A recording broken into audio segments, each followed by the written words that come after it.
Good day to all of you who have joined this session of the 2021 Wales Farming Conference. I am Alice Stanton and I work with the Royal College of Surgeons in Ireland and Devonish Nutrition, an agri-tech company.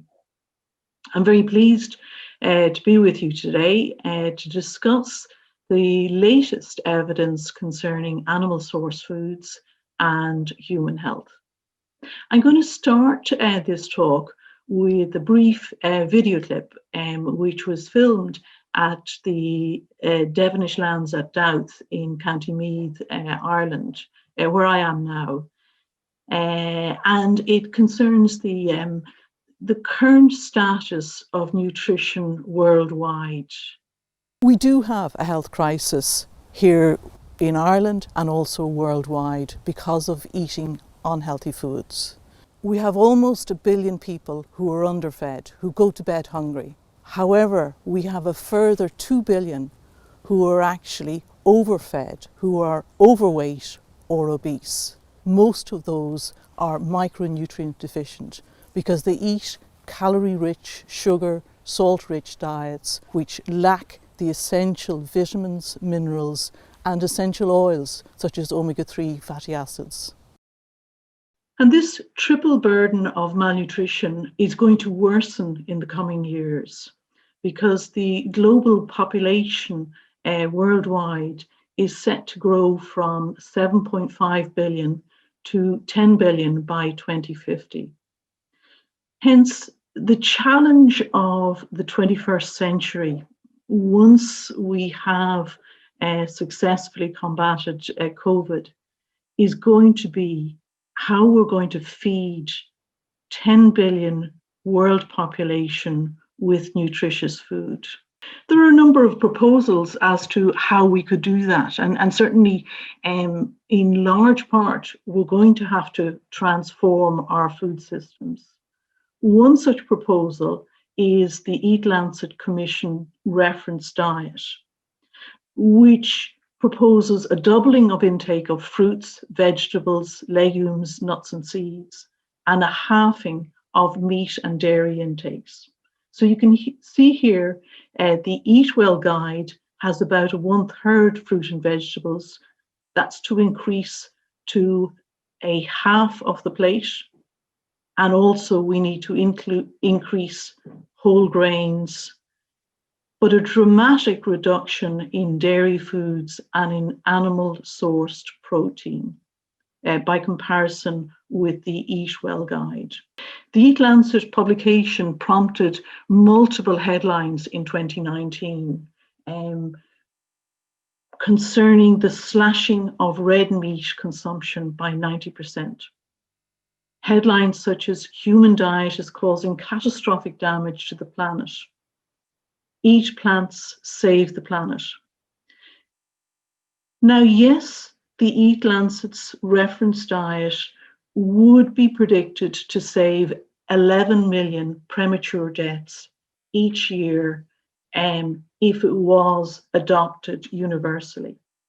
But that's not because of the reduction in red meat consumption. It's because of changed intake of salt, a massive reduction of salt intake, and a massive increase in fruit, vegetables, whole grains. It is debatable whether such dramatic changes in diet are achievable. And if they're not achieved, will we still have climate change? Should we reduce red meat consumption, and dairy consumption in such a dramatic fashion? In order to answer that question, we need to look at what are the key nutritional risk factors that are causing deaths in the left-hand panel and DALYs in the right-hand panel. DALYs are disability adjusted life years, and they're a measure of disease burden. So they're a measure of the misery and costs associated with illnesses that cause disability and reduce quality of life, but don't cause death. The excesses of deaths caused by diet and DALIs caused by diet are shown in the upper part of each panel. And the deficiencies, the essential nutrients that are too low in our diets are shown in the lower parts of the panels. And you can see here, the greatest excesses are high body mass index and high sodium or salt intake. And the greatest deficiencies are child and maternal malnutrition, diets low in whole grains, low in fruits, seeds, nuts, vegetables, and omega-3 fatty acids. Where's red meat in that? Well, red meat, an excessive intake only causes a very small number of deaths and DALIs. In fact, less than 2% of all of these deaths and DALIs attributable to diet are due to excessive red meat intake. So what is excessive red meat intake? Well, we can explore that with meta-analysis such as that which was published in the British Journal of Nutrition in 2014. They looked at 7 studies that looked at whether eating more red meat or less red meat was associated with death, total mortality.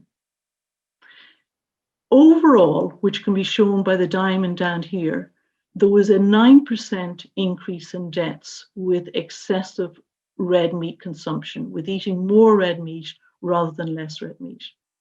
However, when you looked at the various studies, there was a lot of differences. These red squares indicate studies that showed that there were more deaths associated with red meat consumption, whereas the green boxes showed that there actually was protection. What was the difference between the 5 upper studies and the 2 lower studies? Well, the 5 upper studies compared eating a lot of red meat, eating red meat at least daily, every day, versus eating red meat perhaps once or twice a week. The 2 green studies actually looked at more moderate red meat consumption. They looked at what was the impact of eating red meat twice to 5 times daily versus 0 times or once a week. And they found that moderate red meat eating appeared to be protective. So it looks as if you eat more than 120 grams of red meat daily, it's probably harmful. Eating red meat in moderation, about 70 grams daily, so perhaps 3 or 4 times weekly, may be protective. Looking at dairy, in actual fact, diets that are low in milk, calcium, and vitamin D actually cause deaths and DALIs. And this actually may be an underestimate in the Global Burden of Disease publication, because they didn't look at cardiovascular health. This was looked at in the PURE study, the Prospective Urban Rural Epidemiological Study, a very, very large study conducted in 136,000 subjects in countries all across the world. And what they found was that very clearly, drinking and eating more than 2 servings per day of dairy, of milk, cheese, butter, yogurt, in actual fact was protective. There was a 30% reduction in cardiovascular events, in heart attacks, strokes, and heart failure in those that drank or ate 2 or more servings of dairy per day, compared with those who took very little dairy, less than 0.5 of serving per day. Let's look at some of the deficiencies that really cause problems. So child and maternal nutrition, they're the leading deficiency nutritional cause of disease burden in the 21st century. Childhood stunting which is children that are small for their age and also less well developed, both in body and in mind, is a manifestation or an endpoint of poor maternal and childhood nutrition. This is the worldwide distribution of childhood stunting. And you can see that the countries that have greater than 30% prevalence, so that means almost 1 in 3 children are stunted, occur in sub-Saharan Africa and in Southern Asia. They are the very same countries that have a very low dairy consumption and have a very low meat consumption. So there's an inverse relationship between the intake of meat and dairy and childhood stunting. That's an association. And really, to prove that meat and dairy is beneficial for childhood development, we need an interventional study where some of the children get more meat and more dairy than others and see what's the outcome. And that's exactly what was done in this study amongst primary schools in Kenya and published in the British Journal of Nutrition in 2014. So they took 12 schools in Kenya and they randomized them to different feeding regimes over a period of 5 semesters, so almost 2 years. One group got a plain vegetable stew on a daily basis. One group got the vegetable stew and milk. One group got the vegetable stew with added meat.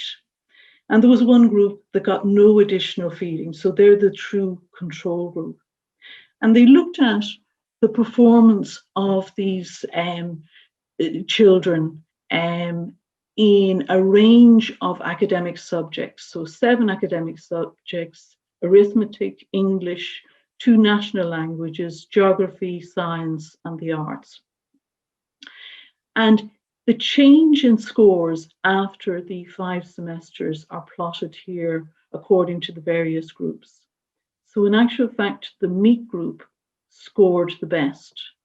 This is the summation of all of the 7 subject scores here in the right-hand side of the panel. Next was the dairy group. In fact, those that just got vegetables had no change in their scores, and those that got no additional food actually appeared to deteriorate. There was a 20% difference overall on average in scores between the meat group and the control group. That's a huge impact and would have lifelong implications for employment, career prospects, fertility, quality of life for all of these children. Let's look at the really important excesses that cause deaths and DALYs. And they are diets that are high in calories and diets that are high in salt. Ultra-processed foods cause an excess of calorie intake and excessive salt intake. Ultra-processed foods are those ready-to-eat formulations. They're not made from whole foods. They're high in added sugars and salt and other additives such as flavorings, colorings, emulsifiers, and preservatives. There's a large number of studies now that have looked at if you eat a lot of ultra-processed foods by comparison with those who eat mainly whole foods, what's the impact on the prevalence of obesity? In this US study, in fact, if you compared the top quintile for ultra-processed food intake, more than 70% of their intake was ultra-processed foods, compared with those who had less than a third of their food intake as ultra-processed foods. They were 50% more likely to develop obesity. Again, this is an association study, but we now have an interventional study which actually proves that if you offer or make available more ultra-processed foods than whole foods, then in actual fact, you get weight gain. So this was conducted in a clinic, a nutritional clinic, where they brought the volunteers into the clinic for 4 weeks in total. For 2 weeks, the volunteers were offered an ultra-processed diet, whatever they wanted to eat. And for 2 weeks, they were offered a totally unprocessed diet. At the end of the 14 days on the diet, during the 14 days, in actual fact, those on the ultra-processed diet ate on average 500 calories per day more than those on the unprocessed diet. Look at the body weight change over the 14 days. Those on the unprocessed or the processed diet gained on average 1 kilogram in weight. Those on the unprocessed diet lost 1 kilogram in weight. So a difference of 2 kilograms over 2 weeks. Just imagine what would happen if this was continued for months and years. So ultra-processed diets are contributing to weight gain. They also contribute to an excessive salt intake. Currently available plant-based burgers are ultra-processed food. You can see here that the Beyond Meat burger and the Impossible burger both have 4 times the amount of sodium or salt as does a steak burger. The steak burger is composed of 100% beef. Look at all the additives that are included in the Beyond Meat burger and the Impossible burger. Other plant-based products are even worse. They typically have even more sugar and more salt. And products such as mushroom sausages, less than 20% of the protein of the equivalent meat-based product, and multiple additives. Likewise, dairy alternatives have less protein, less essential amino acids, vitamins, and minerals, such that it certainly isn't recommended that almond milk should be fed to our children. Only 1/8 of the protein that whole milk or skim milk has, no vitamin A, a much less bioeffective vitamin D, very little zinc or selenium, all essential nutrients for the development of our children. This has led many nutritionists to conclude that the mimicking of animal foods using isolated plant proteins, fats, vitamins, and minerals really underestimates the true nutritional complexity of whole foods in their natural state. So we really shouldn't be using our novel plant-based meat and dairy alternatives as replacements in terms of nutrition. They can be used as episodic alternatives in terms of sensory experience, so for taste and enjoyment, but we shouldn't be eating them regularly as they're currently formulated. So what we should be doing rather than moving away from animal source foods is that we should be making sure, and this is the proposal of the Global Panel on Agriculture and Food Systems for Nutrition, which advises the United Nations. We should be producing more nutrient-rich whole foods, both plant and animal sourced, but they must be produced through sustainable, resilient food systems. So our agricultural production systems must be environmentally sustainable. If we're going to do that, we need to both measure and optimize the nutritional quality and the carbon footprint of our food products. And if we're going to do that, we need to consider what's the best metric for comparison. Should we use grams of product, calories of product, or the nutritional density of our foods. And that's what this slide is exploring. In panel A, the top right panel, we've got mean greenhouse gas emissions per 100 grams on the horizontal axis. And you can see here, yes, meat and meat products actually cause the most greenhouse gas emissions per 100 grams of food. However, when you actually count it in terms of greenhouse gas emissions per calorie in panel B, in the right lower panel, in fact, processed fruit and vegetables come out worse. So the veggie burger would come out worse on that. And sweets appear to perform the best. And that's not really a good idea, that we should be feeding ourselves with lots of sugar. So my preference is that we should use a measure such as nutritional density per 100 calories.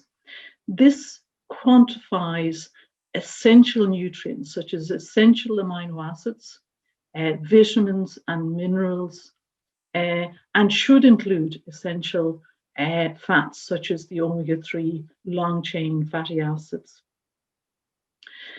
And in this panel, we're plotting it against greenhouse gas emissions. Plant-based foods are shown by the red circles and meat and dairy by the blue circles. And you can see that many plant-based products don't have many greenhouse gas emissions per 100 calories, but they're not very nutritionally dense. So they're down here.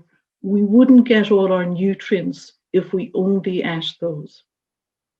The meat products and the dairy products, actually, yes, they do cause further emissions.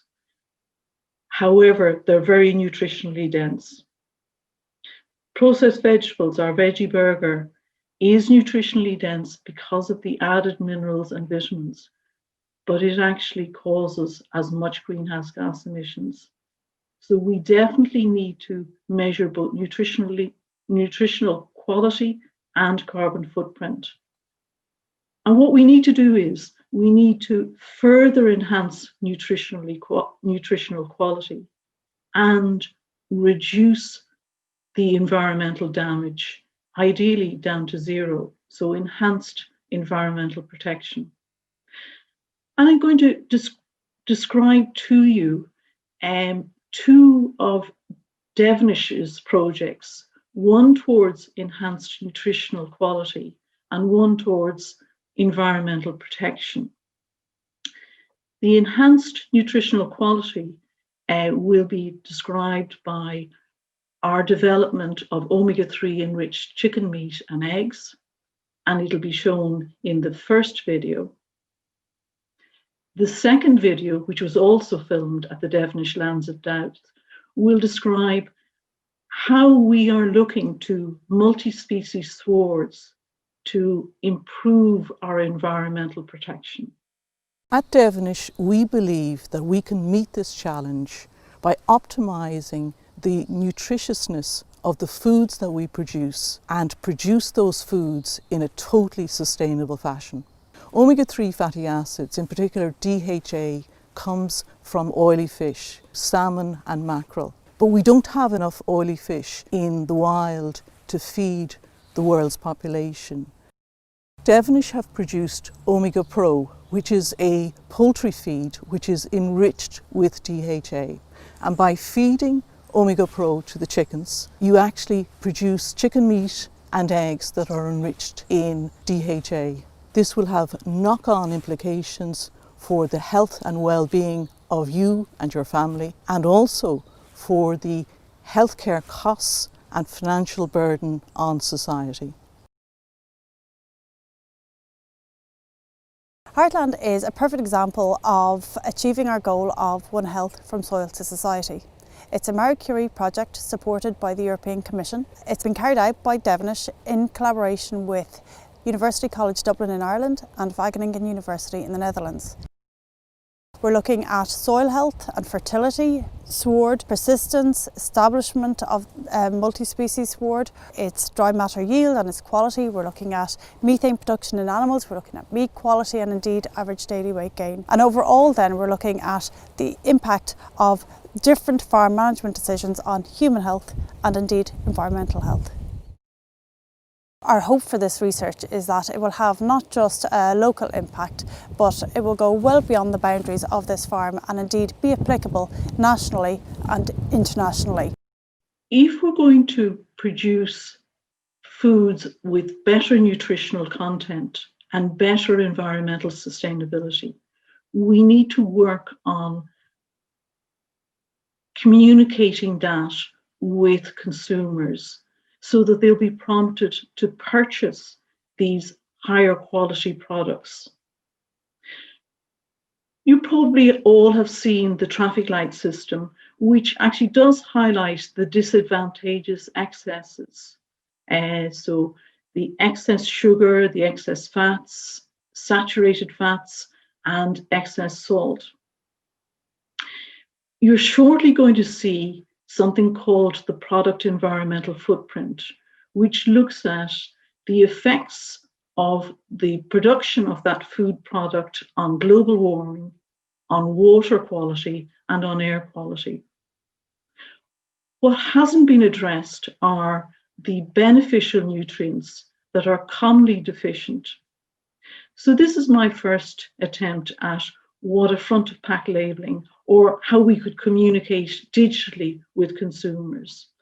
I think we do want to communicate concerning nutritional density. I think we want to know about how much long chain omega-3 PUVAs are present within the food product, both in fish and now in chicken, meat, and in eggs. We need to highlight that the heme iron within red meat is more bioavailable to humans than the free iron that comes from plants. And likewise, there are differences in the potency of vitamin D, whether it comes from plant or animal sources. So to conclude, if we replace fresh meat and dairy with additive-rich, calorie-rich, ultra-processed foods so as to solve greenhouse gas emissions, we're very likely to harm human health. A much better solution is to optimize both nutritional quality of fresh foods and sustainable agricultural practices. And we need to communicate with the public concerning both nutritional content and sustainability. Thank you for your attention.